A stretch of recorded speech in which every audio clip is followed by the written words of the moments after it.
Hello and welcome to another episode of my ArundelBiz podcast here in great Severna Park, Maryland. I'm Grayson Orfe. And I'm Steve Adams, Marketing Outreach Manager with AAEDC, and a big fan of brunch, so I'm very pleased to inform you that April this month happens to be National Brunch Month, and also pleased to inform you that we are reporting from the Breakfast Shoppe, one of the best places for brunch in Anne Arundel County. And lastly, pleased to introduce you to today's guest, Jeff Fitchett, the owner of the restaurant. Jeff, welcome to the podcast. Thank you. Pleasure to be here. So just to kick things off, if you could tell us, how you came to own the business and, what makes you a pro in the restaurant industry. I guess being a pro starts with washing pots because that's how I got my start. It's a good start. The day I was eligible to work, I got my work permit and started scrubbing pots. Wow. And how old were you then? 15 years old. Okay. Jeez. I think it was $3 and change an hour, so we've come a long way. But wow. I've been in the industry as an employee and now an owner, but all my life with a step out here or there, working for county government, not this county, but I realized real quick that a desk job was not for me and that I needed to be active and keeping on my feet all day long. So awesome. Here we are many decades later. So Yeah. my wife owned, my father-in-law and mother-in-law owned restaurants in the islands, in the Virgin Islands. So Oh, wow. They That's relocated cool. up here for the girls to go to college. Okay. And I was dating at the time, and tragically my father-in-law suffered a heart attack, and Oh, wow. he owned the breakfast shop at the time. And Oh, okay. having always been in the industry and having an entrepreneurial bug, I jumped right in and kind of branded the restaurant, brought it out of the early 80s. Wow. Back in those days, if you had a smile, hot cup of coffee, and good personality, you could put some chairs in and then you could call it a business. But a lot has Yep. changed over time, and I started to recognize that, hey, consumers are looking for a bit more. So that's how we built the business around that notion, around branding and around new food concepts that were coming along at the time. And this is coming on all at the same time that the internet was coming on. So Okay. consumers are becoming more wise and probably more savvy about the food they're eating. big influx of food TV all over the place, and Absolutely. Yeah. Like back in the, let's say, mid to late 90s, a portobello mushroom was the newest craze Right. going. Right. So Yep. we've come a long way. So. yeah, very cool. So you're definitely a family-owned and operated business then. If you're The family has built the business from the ground up. At this point in time, I'm the only owner. Yep. My mother-in-law still does book work for us, but everyone is happily in the position that they're in. My sister-in-law is the general manager, and nice. she's here today behind us. very cool, very cool. So speaking of everything that's behind you, and marketing and the decor, I noticed the bricks on the walls and was with names on them, and was wondering if you could tell us a little about that. Yeah, this is our second location. So in 2009, we moved to this location. We were down the road about a mile in a smaller restaurant. We knew we Okay. needed to grow to accommodate a bigger size, else we were going to have to throw the towel in because that little space was not allowing us to work in it Right. anymore. But what we wanted to do is pay some tribute to some of the longtime customers that have been here for all the years, and we offered them to put their name on a brick so they could be like one of the founding members of the new improved breakfast shop. So Very cool. we offer those to individuals as well as businesses, and just like a vanity plate, if you want to be part of Yeah. breakfast shop history, you Yeah. can come on in and choose your brick. Very cool. It's a neat feature. Thank That's you. awesome. And the thing about it is that like even when you come here, one is very welcoming. A lot of restaurants. You guys have that over a lot of restaurants. Once we came in, it was like just the way that I saw kind of everybody moving, everybody at one time. It just made me feel like, okay, like this is a place that gets stuff done. Yeah, right? it's hopping. Right. I guess in some respects, it's good to have less than 30 employees. You can keep tabs on them, but everyone sees everyone working as hard as the next person. So what you don't want to walk into a business with someone on the phone or up against the wall or Right. doing their quote side work in a restaurant business. The guest wants to feel welcome and see that there's action going on. And that's what's really made us successful all the years. The community has been very supportive, and the people come to where the action is. So we're happy they're here. Yeah, which is awesome, and it really does just kind of lend what you were saying. It lends to you guys being so successful because you guys are very popular. Like I was telling people, I was like, they were like, "Who's your next guest?" I was like, "It was the Breakfast Shoppe." Everybody's like, "Oh, ask him about the pancakes. Ask him about, ask him about this. Ask him about that." So what I wanted to know was this: having a business, especially a restaurant, especially in this day and age, right? There are so many things that can come against you, especially in starting it up. What were some of the challenges, and what were some of the issues that you might have faced? Starting up the restaurant, starting up your business. And the second part of that is, how did you overcome them, and what lessons did you learn from them?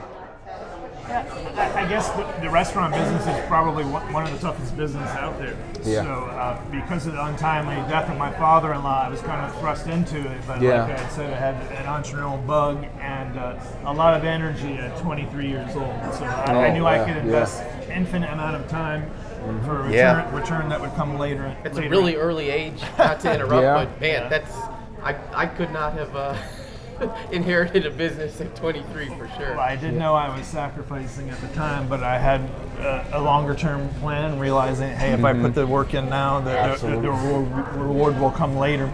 Right.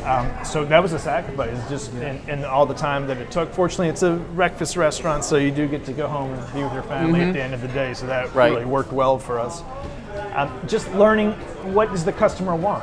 You have to distinguish yourself from everybody else out there. And I recognized in the early days that the Breakfast Shoppe kind of came to be a place to be seen and to be there and be seen. So I was queuing into how can I appeal to that? How can I offer, as we're discussing with the internet and new foods coming about, how can I offer new cuisine? So what I actually did is I put premium products on the menu. Yes, we raised the prices, and it was well received, and it seemed like we would grow more and more popular as we would introduce interesting dishes.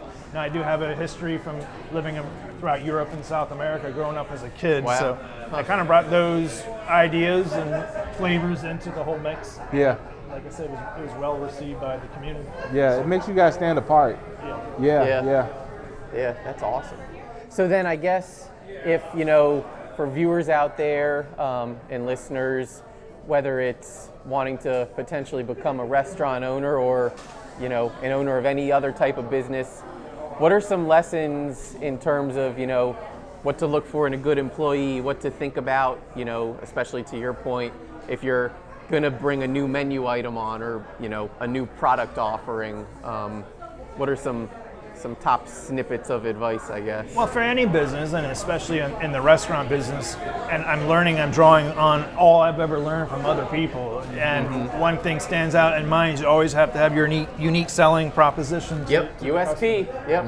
So it's always been point number one is how can we distinguish ourselves from the competition out there? And to your point about hospitality and comfort of feel when you walk in the door. So you need to understand and be focused on exactly what it is that you're offering. And you also can't tiptoe in. It can't be a hobby. You've got to know where you're going and dive straight in, be fully aware of what that commitment is going to be. And with that, you kind of, maybe you're getting ahead of yourself, but you really need to know, hey, it took all this energy to get into the business. At some point, I need to know what is the exit for me. And all too often, people get in a business, and especially in this business, you could be drowning and not even know how it is that you're going to look at the exit. And we all do it with our 401ks and our pensions that different jobs offer, but as an independent operator of a restaurant, you've got to figure that out for yourself. So working with your accountant, working with savings, working with what your family wants, you know your exit. At some point in the game, you've got to figure out what your exit is going to be. Another way to distinguish yourself from everyone else out there, or to help grow your own business, is to know how does your competition attract their own customers. That's a good point. If you're learning from how they're attracting their customers, you can learn how to have the edge against them or stay one step ahead, or if, hey, maybe there's some holes I need to plug myself. So it's a good way to look at staying on the cutting edge there. Yeah. And then lastly, Michael Gerber wrote a book, and I forgot the title at the moment, but his main point was that you need to be able to work on your business and not in your business. Now I'm here today, but you may see behind me that everybody's going about their business, and you have to create that. And a good analogy is if you're really good at turning a wrench, that's good. Stick to your sink at home, because if you turn the wrench operating a plumbing company, you're probably letting the bookwork go. Someone may not be behaving the way you want to. Maybe the guest interaction with the homeowner isn't the way that it should be. So you kind of have to manage all the parts and not be stuck doing one part yourself. Now, I do love to cook, don't get me wrong. It's just that people do it better than me these days. That goes to your second point there of knowing your competition and, you know, your business plan. Which I didn't tell you this before, but we have our third Inclusive Ventures program cohort going on, and that's kind of very early stage business owners. And one thing that I keep hearing over and over again is knowing your numbers, and then, as you said, kind of knowing where you are in the marketplace. And that's everything from, you know, not selling the cheapest stuff and not, you know, knowing where you fit, basically. Yep, you were asking about how do we attract quality employees, and I've never been one to discount. We don't offer a discount. We don't have coupons. What we do have is a rewards program, as many businesses have. We try to promote from within and give you an opportunity to come in, get rewarded, have your fifth, sixth meal free, or you earn points on an accrual basis. Or in some instances, we might just go ahead and give you a cup or a complimentary logoed wall clock. They're just things that are making us stand out from the competition. Giving something to someone that they didn't ever expect to happen. Is one way we've been able to grow the business and support the community. That's neat. Very cool. That is so awesome. So you have your own business. The business is booming. Everything's going on. It must be very... it's rewarding, but I know that it's also stressful, right? So we have a segment that's going to take away from all of your stress. De-stress segment. Okay. All right. I'm listening. Your top 5 places in Anne Arundel County to eat, shop, or just even have just an entertaining time. Well, being an independent, they're not going to be chains. At least I don't think so, unless they're expanding rapidly. But I do like the C Market.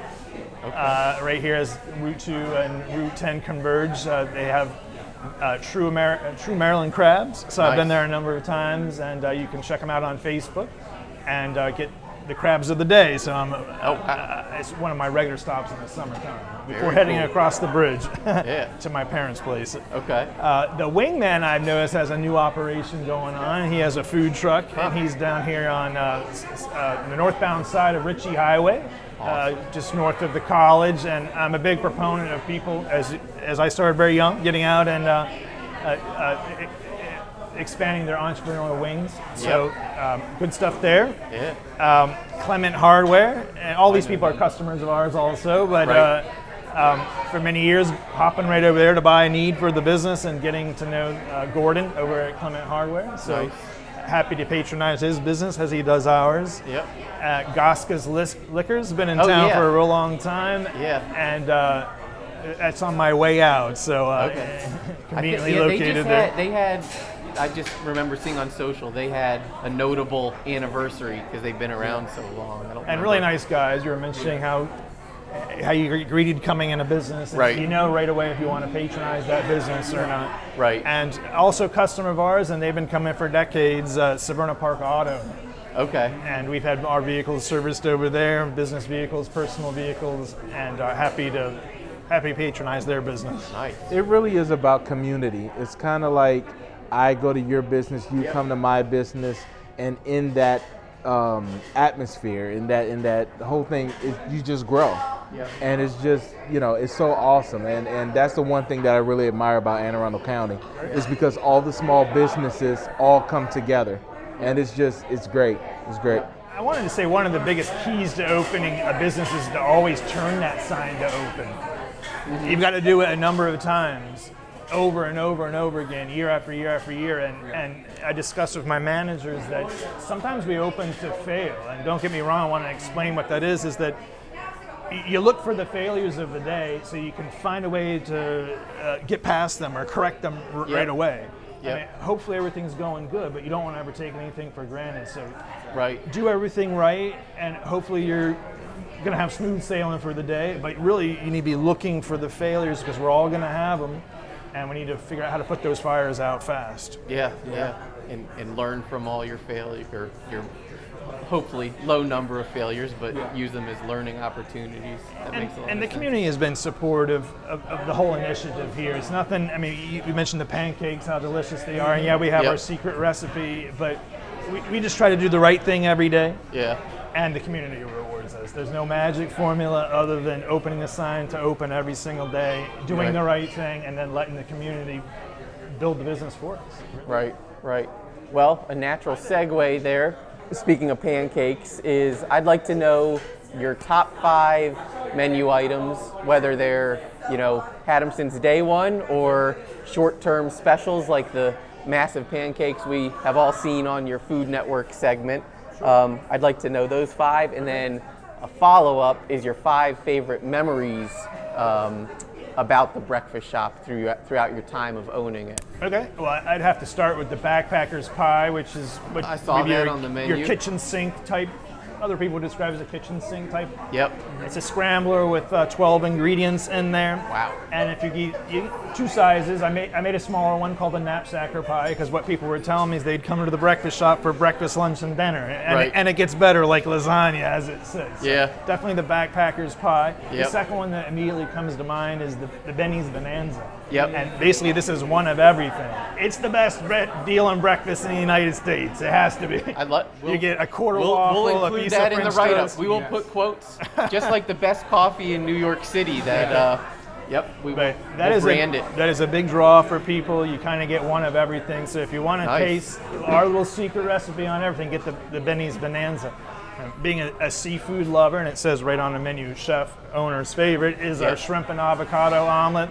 Ooh. A little lime juice, cilantro, so you can't go wrong with that one.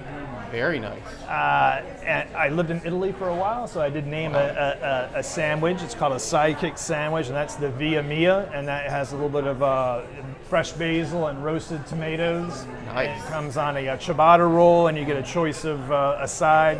Of course, our breakfast house potatoes are some of the best, but you can also get applesauce, grits, or oatmeal to go with. We wanted to stay away from your typical breakfast sandwiches because we want you to come in and stay and feel comfortable eating, and we're not really a to-go business. So we're more of a dine-in restaurant. Right. Am I leaving one out? You got room for one more if you want. Okay, so you're talking about pancakes. Of course, our fall harvest pancakes. Yep.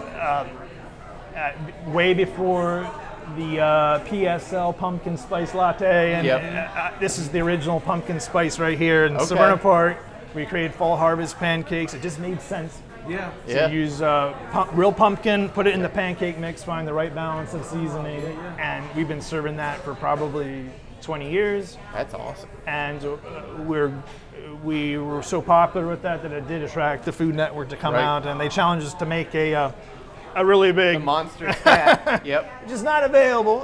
But come in the fall and get your entree portion of the fall harvest pancakes. The original pumpkin. If you come in and offer pay you a couple $100 for a special order, you might do it. After hours. We can do it today if you want. We'll be back. So Grace and I will be back next fall. Okay. We'll be back. So that was great, but now, before we sign off, I want to know, in the age of computers, electronics, and social media, where can people find, just follow you guys, support you guys online and through your social media handles? Yeah, probably the best location for the most information is going to be on The Breakfast Shop, and that's THE, the word breakfast, SHOPPE.com. And we delve into a little bit with The Breakfast Shop on Facebook and Breakfast Shop on Twitter. one thing on that note about digital media and communications is I personally am not so into it as a lot of other people, but this business started in 1998, so we have roots before any of that, and I think you'll notice there's no TVs in the background playing news or anything else. Is that hey, the world offers digital everywhere, something here, something there, and I think in sort of a classic way, people do come here to take a step back from that. So we are on the socials. We like to see you in person. That's awesome. That's awesome. And just to close, speaking of social channels and everything, to remind everyone out there that you can find this podcast and all of our other podcasts on our social platforms. So that's my ArundelBiz on Instagram, and then just search Anne Arundel Economic Development on Facebook and YouTube and Twitter, and finally LinkedIn. So thanks very much for joining us today, Jeff. And we're probably going to get some food now, so all of you out there can be jealous.